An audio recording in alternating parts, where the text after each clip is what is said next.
आज के टॉपिक का नाम है हमारा लैंड रिसोर्सेस। इसके पहले तक हम लोगों ने पूरी तरीके से जो क्लास किया है वहाँ तक तो कोई डाउट नहीं होना चाहिए। चलिए, कोई डाउट नहीं है तो हम लोग आगे बढ़ेंगे। ऑनलाइन वाले बच्चे, आप लोगों को किसी टॉपिक में कोई डाउट रहा होगा तो आप लोग एक बार कमेंट कर लीजिएगा। आज का टॉपिक हम लोग शुरू करने जा रहे हैं लैंड रिसोर्सेज के बारे में। अच्छा, सबसे पहले बताइए, क्या लैंड एक रिसोर्स है, हाँ या ना? बिल्कुल रिसोर्स है, उसी के बारे में हम लोग पढ़ेंगे। आज सबसे पहला पॉइंट लिखा हुआ कि land is a natural resource.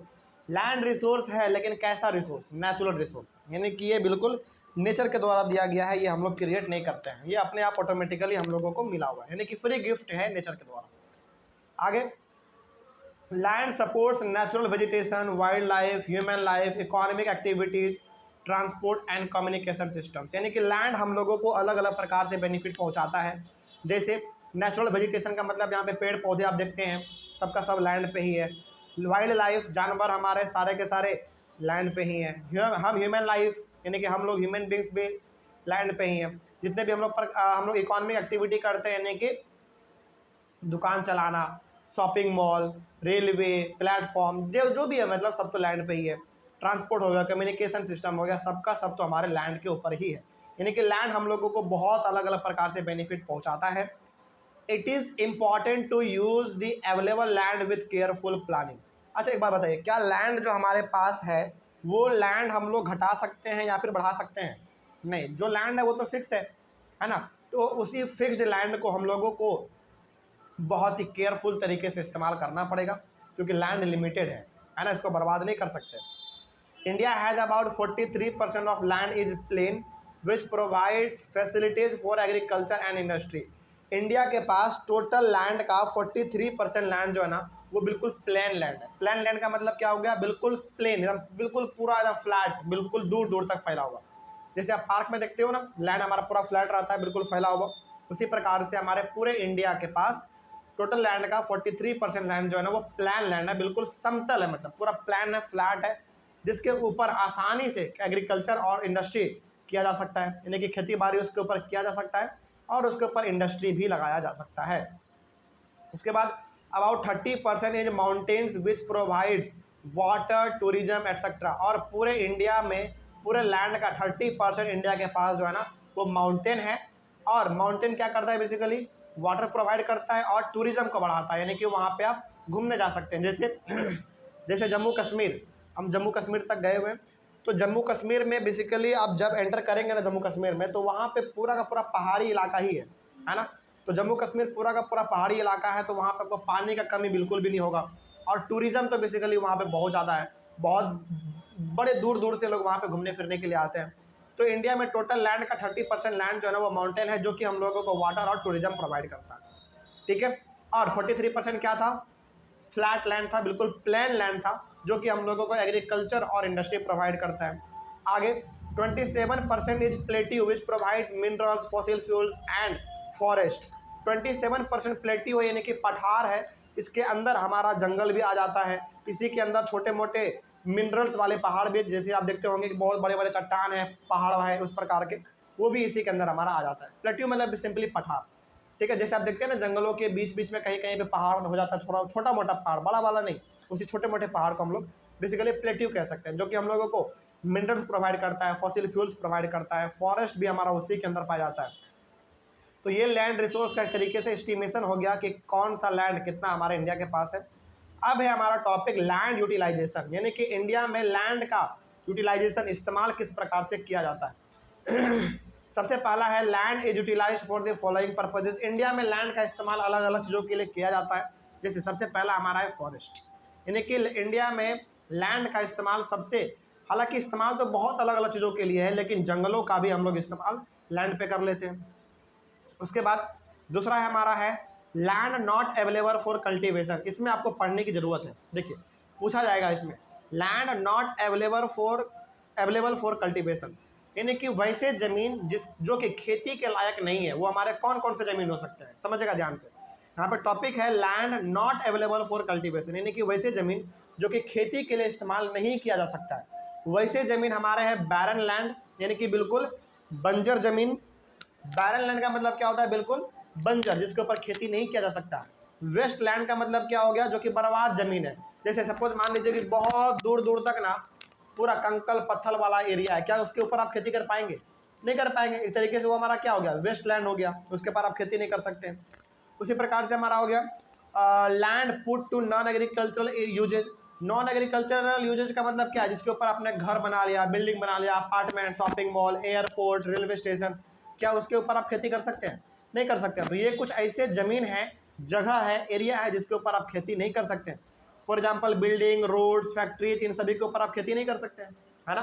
तो पहला यहाँ पे कहा गया था कि land not available for cultivation, तो वैसे ज़मीन जिसके ऊपर आप खेती नहीं कर सकते, उसमें हमारे आते हैं बैरन लैंड, बिल्कुल बंजर ज़मीन, वेस्ट लैंड यानी कि बेकार ज़मीन जिसके ऊपर आप खेती नहीं कर सकते, और वैसे ज़मीन जो कि हमारा बिल्कुल नॉन एग्रीकल्चरल यूज के लिए इस्तेमाल किया जाता है, जैसे कि building, road, factories, railway station, और उसके बाद फिर एयरपोर्ट, इन सभी चीज़ों के ऊपर आप खेती नहीं कर सकते। तो ये सारा का सारा ज़मीन हमारा जो है ना कल्टीवेशन के लिए इस्तेमाल नहीं किया जा सकता। उसके बाद सी नंबर में हमारा अदर अनकल्टिवेटेड लैंड।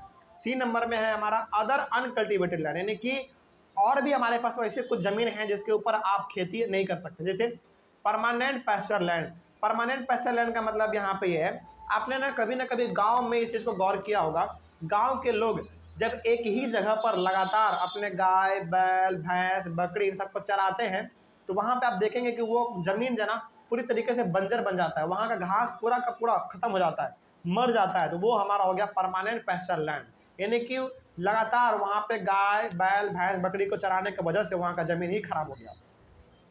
कोई दिक्कत इसमें? इसको अपना ऐसे भी इसको आप ऐसे भी गौर किए होंगे, जैसे आप सपोज कीजिए कि आप पार्क जाएं कभी, पार्क में जब आप देखेंगे कि जब आदमी ना पार्क में एक ही रास्ते के ऊपर लगातार चलना शुरू करते हैं, घास के ऊपर लगातार, तो उस रास्ते का पूरा घास ही खराब हो जाता है, बर्बाद हो जाता है। तो वही चीज़ है हमारा यहाँ पे परमानेंट पैस्चर लैंड। यहाँ पे इसका मतलब ये नहीं हो गया कि पार्क में जो आदमी चल के ज़मीन को खराब कर दिया वो परमानेंट पैस्चर लैंड हो जाएगा, नहीं। परमानेंट पैस्चर लैंड का बेसिकली मतलब होता है उस जमीन को हम लोग कहते हैं जहाँ पे कि जानवरों के चरने की वजह से हो गया, ठीक है।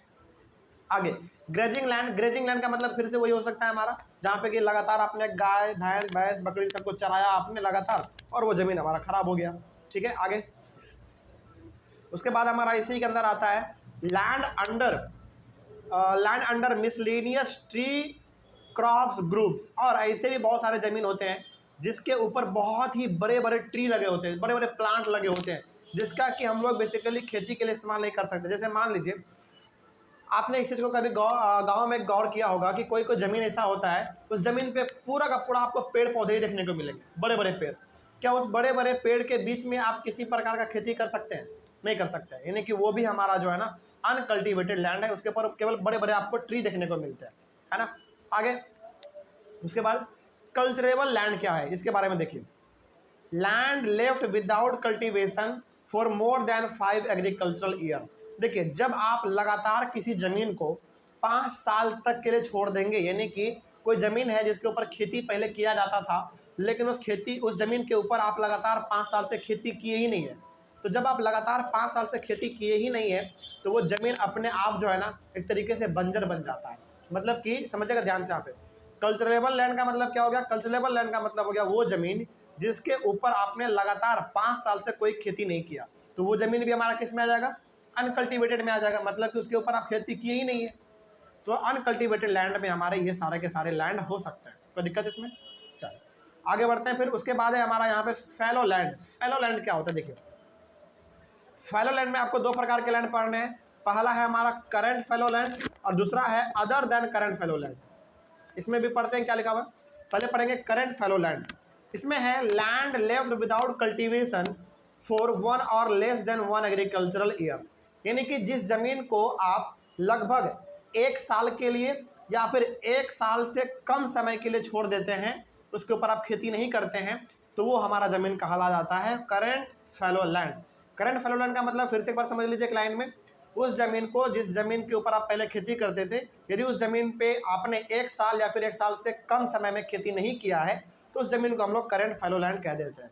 उसके बाद other than current fallow land कौन होते हैं? फिर land left without cultivation for 1 to 5 agricultural year, जिस ज़मीन को आप लगभग 1 साल से लेकर 5 साल के बीच में उस ज़मीन पे आपने खेती ही नहीं किया, यानी कि जिस खेत के ऊपर, जिस फील्ड के ऊपर आपने 1 साल से लेकर 5 साल के बीच में कोई खेती ही आपने नहीं किया, किसी प्रकार का आपने खेती ही नहीं किया उसके ऊपर, आपने बीज ही नहीं बोया, उस ज़मीन को हम लोग कह देते हैं other than current fallow land. कोई दिक्कत नहीं इसमें, बड़ा सिंपल है।